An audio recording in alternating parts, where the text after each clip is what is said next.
മുൻ DGP Jacob Thomas RSSൽ ചേരുകയാണ്.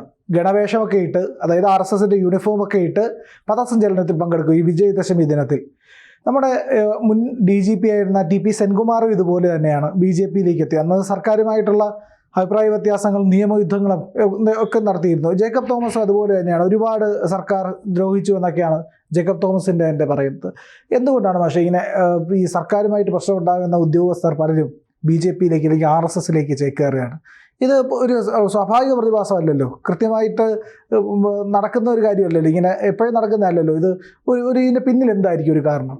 അല്ല, അതിൽ തീർച്ചയായിട്ടും കേരളം മാറി മാറി ഭരിക്കുന്ന UDFനും LDFനുമാണ് ഒന്നാമത്തെ ഉത്തരവാദിത്വം ഉള്ളത്. അവർ സത്യസന്ധരായ ഉദ്യോഗസ്ഥന്മാരെ സംരക്ഷിക്കുന്നില്ല. മാത്രമല്ല, സത്യസന്ധരായ ഉദ്യോഗസ്ഥന്മാരാണ് പലപ്പോഴും ബലിയാടുകളാകുന്നത്. ക്രിമിനലുകളായ ഉദ്യോഗസ്ഥന്മാരുടെ ഗോഡ് ഫാദേഴ്സാണ് നമ്മുടെ മിക്ക രാഷ്ട്രീയ നേതാക്കന്മാരും. ഇപ്പോൾ ആലോചിച്ച് നോക്കും. ഇപ്പോൾ ഏറ്റവും ഒടുവിലത്തെ ഉദാഹരണം, പിണറായി വിജയനോട് ഏറ്റവും കൂടുതൽ കലഹിച്ച ഒരാളാണ്, കലഹിക്കേണ്ടി വന്നയാളാണ് ജേക്കബ് തോമസ്. അതുപോലെ തന്നെയുള്ള അതേ സമയത്തോ കേരള പൊളിറ്റിക്സിൽ ഇത്രമേൽ ക്രിമിനലായ ഒരു ഓഫീസർ ഇല്ല എന്ന് പോലീസുമായി എന്തെങ്കിലും ബന്ധമുള്ളവരോടൊക്കെ പോലീസ് ഉദ്യോഗസ്ഥന്മാർ തന്നെ നമ്മളോട് പലപ്പോഴും പറയാറുണ്ട്. അങ്ങനെ ഒരാളാണ് ടോമിൻ ജെ തച്ചങ്കരി. അങ്ങനെ ഒരാളെ ഇപ്പോൾ കൊള്ളാവുന്ന 2 രാഷ്ട്രീയക്കാർ, VS അച്യുതാനന്ദൻ സസ്പെൻഡ് ചെയ്തു, ഉമ്മൻചാണ്ടി സസ്പെൻഡ് ചെയ്തു. പൊക്കിയെടുത്ത് കൊണ്ടുവന്ന് രക്ഷിച്ച് വീണ്ടും പ്രതിഷ്ഠിച്ച് ഒരു പോറലും ഏൽക്കാതെ സർവീസിൽ നിന്ന് റിട്ടയർ ചെയ്യുന്നവരെ പറ്റിയതാരാ? പിണറായി വിജയനാണ്. അങ്ങനെയുള്ള ഉദ്യോഗസ്ഥന്മാരെ ഇപ്പോൾ ഈ DGP അജിത് കുമാറിനെ ഇങ്ങനെ ഈ ഷെയ്ഡി ആയിട്ടുള്ള ഈ വലിയ ദുഷ്പേരുണ്ടാക്കിയ ഉദ്യോഗസ്ഥന്മാരെ മുഴുവൻ പോറ്റുന്നത് ഓരോ ഗോഡ് ഫാദേഴ്സാണ്. ആലോചിച്ച് നോക്കൂ. ഇപ്പോൾ ജയിലിൽ കിടക്കുന്ന ശിവശങ്കറില്ലേ, ശിവശങ്കർ എന്താ ആലോചിച്ച് നോക്കൂ. അപ്പോൾ ഇങ്ങനെയുള്ള ആളുകൾക്കൊക്കെ ഗോഡ് ഫാദേഴ്സായിട്ട് മാറുന്നുണ്ട്. അപ്പോൾ കൊള്ളാവുന്ന സർവീസിലിരിക്കുന്ന ആളുകൾക്കൊക്കെ രക്ഷപ്പെടണമെങ്കിൽ ഈ വേറെ വഴി തേടേണ്ടി വരികയാണ്. എന്ന് പറഞ്ഞാൽ പൊളിറ്റിക്കൽ പ്രൊട്ടക്ഷൻ ഇല്ലാതെ ഒരു ജനാധിപത്യ രാജ്യത്ത് നിവൃത്തിയില്ല. കാരണം ഈ പൊളിറ്റിക്കൽ പലപ്പോഴും തലക്കകത്ത് വേണ്ടത്ര ബോധം പോലും ഇല്ലാത്ത രാഷ്ട്രീയക്കാരുടെ, ഈ രാഷ്ട്ര നിർമ്മാണത്തിൻ്റെ ABCD പോലും അറിഞ്ഞുകൂടാത്ത നേതാക്കന്മാരുടെ സെക്രട്ടറിമാരും പണിക്കാരുമാണല്ലോ ഇവർ, IASകാർ. ഒന്ന് ആലോചിച്ച് നോക്കൂ, നമ്മുടെ സിസ്റ്റം തന്നെ എത്ര ഭീകരമാണ്. നമ്മുടെ നാട്ടിലെ ഏറ്റവും വലിയ ഈ പഴയ ക്ലാസ്സിലിരുന്ന ക്ലാസ് റൂം ഒന്ന് എടുത്ത് നോക്കൂ. ഫ്രണ്ട് ബെഞ്ചിലിരുന്നിട്ട് ഏറ്റവും മിടുക്കന്മാരായി പഠിച്ചവരൊക്കെയാണ് ഈ IAS ഉദ്യോഗസ്ഥന്മാരാവുക. അതിൻ്റെ തൊട്ടു താഴെയുള്ള ആവറേജുകാരാണ് നമ്മൾ ഈ NGOമാരും അധ്യാപകരും സർക്കാർ ഇങ്ങനെ ചെറിയ ജോലി മിഡിൽ ക്ലാസ് ആയിട്ട് മാറുക.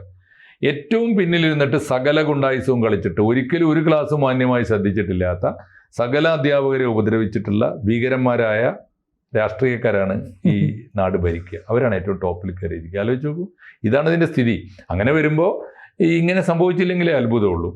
പക്ഷേ എനിക്ക് തോന്നുന്നത് ഇപ്പോൾ ഇദ്ദേഹം ജേക്കബ് തോമസ് അല്ലേ? Jacob Thomas IPS. അതെ. അപ്പോൾ അദ്ദേഹത്തിൻ്റെ ഇടപെടലുകളൊക്കെ നമ്മൾ പലപ്പോഴും കണ്ടതാണ്. അദ്ദേഹം നടത്തിക്കൊണ്ടിരുന്ന പോരാട്ടങ്ങൾ, അദ്ദേഹത്തിന് ജീവിതത്തിൽ നേരിടേണ്ടി വന്ന തിരിച്ചടികളൊക്കെ അദ്ദേഹം എഴുതിയതും പറഞ്ഞതൊക്കെ ആയിട്ട് ഇൻ്റർവ്യൂ കൊടുത്തതൊക്കെ നമ്മൾ കണ്ടിട്ടുണ്ട്. പക്ഷേ എനിക്ക് ഇവരോടൊക്കെ തോന്നുന്നത്, സെൻകുമാർ സാറായാലും ഒക്കെ ഇവരൊക്കെ പ്രത്യക്ഷത്തിൽ വന്ന് BJPയിൽ ചേർന്ന് രാഷ്ട്രീയ പ്രവർത്തനം നടത്തുന്നതിനേക്കാളും ഗുണകരമായ ക്രിയാത്മകമായ ഒരുപാട് കാര്യങ്ങൾ അവർക്ക് ചെയ്യാൻ പറ്റും. ഇപ്പോൾ ഗണവേഷം ഇട്ടിട്ട് ഈ RSSന്റെ പഥസഞ്ചലനത്തിന് പോകുന്നത് മാത്രമല്ലല്ലോ രാഷ്ട്ര സേവനം. ഇവർക്ക് വേറെ ഒരുപാട് കാര്യങ്ങൾ ചെയ്യാൻ പറ്റും. ഇപ്പോൾ ശ്രീധരേട്ടൻ, മെട്രോമാൻ ശ്രീധരേട്ടൻ ഇങ്ങനെ ഈ വേഷം ധരിച്ചിട്ട് RSS വേഷം ധരിച്ചിട്ട് പോയിട്ടല്ലല്ലോ. അദ്ദേഹത്തിൻ്റെ സേവനം രാഷ്ട്രത്തിന് എങ്ങനെയാണോ ആവശ്യമുള്ളത് അതിന് അവസരം ഉണ്ടാക്കി കൊടുക്കുകയാണ് വേണ്ടത്. അതിപ്പോൾ സെൻകുമാർ സാറിനും അത് ചെയ്യാൻ പറ്റും. അതുപോലെയുള്ള ജീനിയസുകൾക്കൊക്കെ അത് ചെയ്യാൻ പറ്റും. ഇപ്പോൾ അവർക്ക് രാഷ്ട്രീയമായ പോരാട്ടം നടത്തണമെങ്കിൽ സാധാരണ രാഷ്ട്രീയക്കാരൊക്കെ നടത്തുന്ന വേഷം കെട്ട് വേണമെന്നില്ല അവർക്ക്. മാത്രമല്ല, അവർക്ക് രാഷ്ട്രീയമായ പൊളിറ്റിക്കൽ അംബീഷൻ ഉണ്ടാകുമ്പോൾ എന്താ പ്രശ്നം എന്ന് വെച്ചാൽ അവർക്ക് പലപ്പോഴും കണ്ടത് സ്വതന്ത്രമായി തുറന്നു പറയാൻ പറ്റില്ല. ഇപ്പോൾ ആലോചിച്ച് നോക്കൂ. ഇപ്പോൾ BJPയിൽ ചേർന്നു. ഇപ്പോൾ ഞാൻ ഏറ്റവും നല്ല ഉദാഹരണം നമ്മുടെ KS രാധാകൃഷ്ണൻ സാറ് നമ്മൾ കണ്ടിട്ടുള്ള കേരളത്തിലെ നല്ല അക്കാഡമീഷ്യൻസിൽ ഒരാളാണ്. ഏറ്റവും പ്രധാനപ്പെട്ട അക്കാഡമിക്. ഇപ്പോൾ നമ്മുടെ PSC ചെയർമാനായിരുന്നു, ഇവിടെ വൈസ് ചാൻസലറായിരുന്നു. അദ്ദേഹം BJPയുടെ സ്റ്റേറ്റ് വൈസ് പ്രസിഡൻ്റാണ്. അദ്ദേഹത്തിന് എനിക്ക് തോന്നുന്നില്ല, അപ്പോൾ അദ്ദേഹം ആരാണ്, ആരോടൊപ്പമാണ് അദ്ദേഹം കമ്മ്യൂണിക്കേറ്റ് ചെയ്യേണ്ടത്? അദ്ദേഹത്തിന് കോൺട്രിബ്യൂട്ട് ചെയ്യാൻ പറ്റിയ ഒരു മേഖല ഒരു സാധാരണ രാഷ്ട്രീയ പ്രവർത്തനമാണോ? അദ്ദേഹം ചെയ്യുന്നുണ്ടാവും, BJPയെ ശക്തിപ്പെടുത്താനുള്ള പ്രവർത്തനങ്ങൾ നടത്തുന്നുണ്ടാവും. പക്ഷെ അദ്ദേഹത്തെ കൊണ്ട് ചെയ്യിക്കേണ്ടിയിരുന്ന സേവനം അതാണോ? മെട്രോമാനെ കൊണ്ട് ചെയ്യിച്ച സേവനം എന്താണോ അത്തരത്തിലുള്ള സേവനങ്ങൾ മതി. തെരഞ്ഞെടുപ്പിൽ മത്സരിപ്പിച്ചിട്ട് ആ സാധുവിനെ വെറുതെ പാലക്കാട്ട് നിർത്തി തോൽപ്പിക്കേണ്ടിയിരുന്നില്ല എന്ന് ഞാൻ പറയാം. ഇവർക്കൊക്കെ ചെയ്യാവുന്ന പണികൾ വേറെയുണ്ട്. മാത്രമല്ല BJP കേന്ദ്രം ഭരിക്കുമ്പോൾ ഇവരെ കൊണ്ടൊക്കെ ചെയ്യിക്കാനുള്ള പദവികൾ പലതുമുണ്ട്. അത്തരം ഉത്തരവാദിത്തങ്ങൾ കൊടുത്ത് ഏൽപ്പിക്കുകയാണ് വേണ്ടത്. പിന്നെ വേറൊരു അപകടം ഉള്ളത്, ഇവരൊക്കെ ഇതിൻ്റെ ഭാഗമാകുമ്പോൾ, ഇവരൊക്കെ നേർക്കുനേരെ അഴിമതിക്കെതിരായി പൊരുതിയിട്ട് BJP പോലുള്ളൊരു മൂവ്മെൻറ്റിൻ്റെ ഭാഗമാകുമ്പോൾ തീർച്ചയായിട്ടും ഞാൻ കണ്ട BJPക്ക് ഒരു യുണീക്കായിട്ടുള്ള മാർഗം വെട്ടി തുറക്കാൻ സാധിക്കാത്തത്, യുണീക്കായിട്ടുള്ളൊരു കൾച്ചർ കേരളത്തിനെങ്കിലും സമർപ്പിക്കാൻ സാധിക്കാത്തത് അഴിമതിയുടെ കാര്യത്തിലാണ്. ഒന്ന് ആലോചിച്ച് നോക്കൂ, വ്യത്യസ്തമായൊരു കൾച്ചർ കാണണ്ടേ? അപ്പോൾ ഈ ജേക്കബ് തോമസ് ആയാലും സെൻകുമാർ സാർ ആയാലും ഒക്കെ, ഇപ്പോൾ KS രാധാകൃഷ്ണൻ സാർ ആയാലും ഒക്കെ എന്താ സംഭവിക്കുക? അവർ അഴിമതിക്കെതിരായതുകൊണ്ടും അധാർമികതക്കെതിരായതുകൊണ്ടും ഒക്കെയാണല്ലോ ഈ വൃത്തികെട്ട വോട്ട് ബാങ്ക് പൊളിറ്റിക്സ് കണ്ട് മടുത്തിട്ടും ഒക്കെയാണല്ലോ അവർ ഈ കേരളത്തിലെ UDFനെയും LDFനെയും വിട്ട് BJPയോട് ചേരുക. ഇവർ വൈകാതെ വല്ലാതെ നിരാശരാകുന്നത് ഞാൻ കണ്ടിട്ടുണ്ട്. പലരും നിരാശരാകും. എന്താ കാരണം എന്ന് വെച്ചാൽ, അതിനേക്കാളും ഒരു കേരളം ഭരിക്കാനുള്ള വിദൂരമായ സാധ്യത പോലും തെളിഞ്ഞു വന്നിട്ടില്ലാത്ത BJP ഇന്ത്യ ഭരണത്തിൻ്റെ ഒരു നിഴല് പറ്റിക്കൊണ്ട് നടത്തിക്കൂട്ടുന്നത് എന്തൊക്കെയാണ്? അത് ഇവർക്ക് സ്വീകാര്യമാണോ? അടുത്തറിയുമ്പോൾ എന്തെല്ലാം അപകടങ്ങൾ നമ്മൾ കാണുന്നു. ആലോചിച്ച് നോക്കൂ. മാറാട് കലാപം പക്ഷെ പ്രചാരകനാകാനാ പോകുന്നത്. എന്തിന്? അല്ല, അത് അദ്ദേഹത്തിൻ്റെ ഒരു ചോയ്സാണ്. അല്ല, നമ്മൾ ഞാൻ ഇടപെടുകയല്ല. പക്ഷെ എനിക്ക് തോന്നുന്നു അദ്ദേഹത്തെ പോലുള്ളവർക്ക് അഡ്മിനിസ്ട്രേറ്റീവ് ലെവലിൽ IAS ഒക്കെ നിന്നുകൊണ്ട് IPS നിന്നുകൊണ്ട് വലിയ സേവനം ചെയ്ത അഴിമതിരഹിതമായ വ്യക്തിത്വമുള്ള ഒരാൾക്ക് RSSൻ്റെ പ്രചാരകനായിട്ട് മാറുന്നെങ്കിൽ സന്തോഷം, അങ്ങനെ മാറുന്നവരുണ്ടാകാം.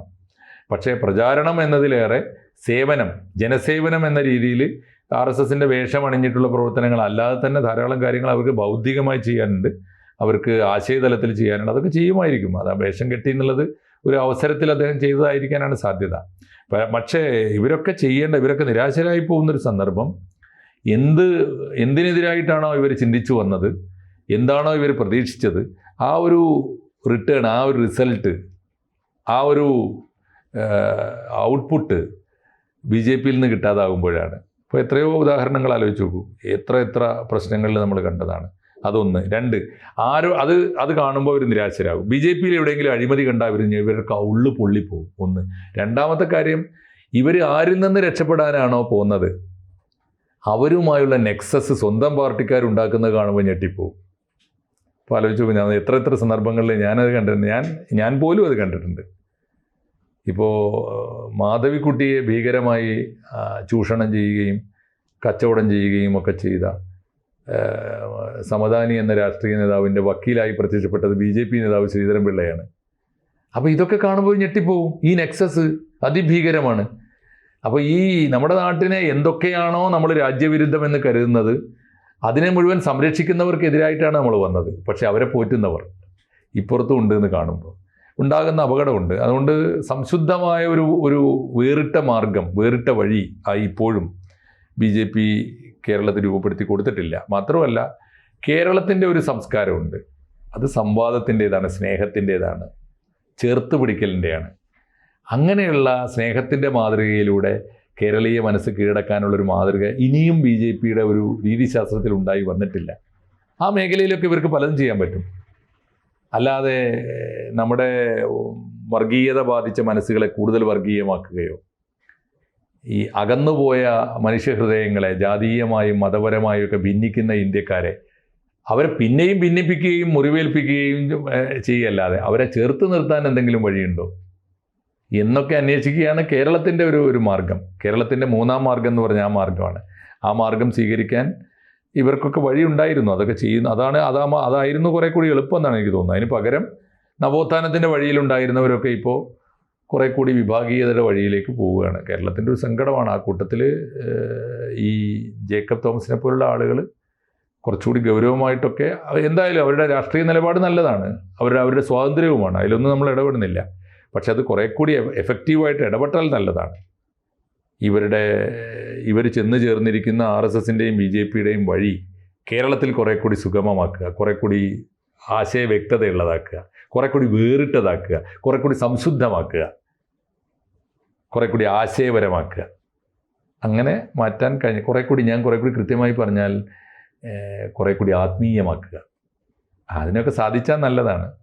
അതല്ലെങ്കിൽ 1000 ഗണവേഷമണിഞ്ഞ സംഘികളിൽ ഒരാളായിട്ട് ഇത്തരം മഹാബുദ്ധിജീവികളും നല്ല ജനസേവകരും നല്ല രാഷ്ട്രപുത്രന്മാരും ഒക്കെ അങ്ങനെ മതിയോ എന്ന് ചോദിച്ചാൽ ആ ചോദ്യത്തിന് ഉത്തരം പറയാൻ നമുക്ക് കുറച്ച് പ്രയാസമുണ്ടാവും. കൂടുതൽ വാർത്തകളും വിശേഷങ്ങളും നിങ്ങളിലേക്ക് എത്താൻ ABC മലയാളം സബ്സ്ക്രൈബ് ചെയ്യുക, ബെൽ ബട്ടണും അമർത്തുക.